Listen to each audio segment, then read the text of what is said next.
নির্দেশ দিয়েছেন, তার নির্দেশে যারা এরা এত প্রস্তুত হয়েছে, তিনি আমাদের প্রিয় তপনদার নির্দেশনায় এবং রবি ঠাকুরের লেখা সহজ পাঠ প্রথম ভাগ, দ্বিতীয় ভাগ, প্রত্যেকটা ভাগ থেকেই কিছু কিছু অংশ নিয়ে এই কোলাজ ভালো লাগবে আশা করছি।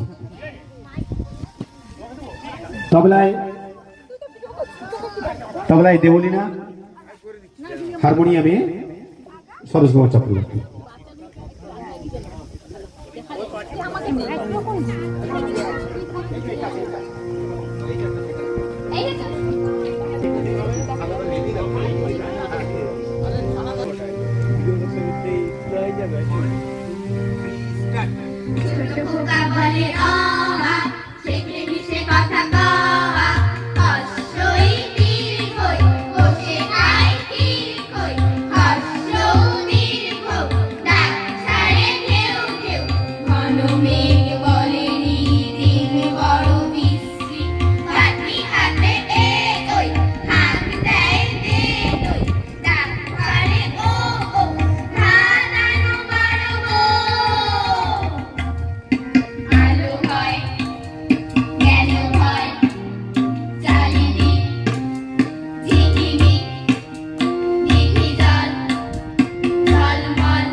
নমস্কার।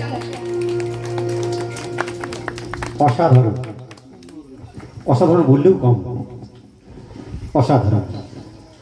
সঙ্গে সঙ্গে বলতে হয়, ওই আসে বৈশাখ, বাজে শাক বাজে কোন সুর, রবীন্দ্র ঠাকুর। ওই নাচে শালবন দোলে মন দুরন্ত দুপুর, রবীন্দ্র ঠাকুর। মাটিতে সূর্যি আসে,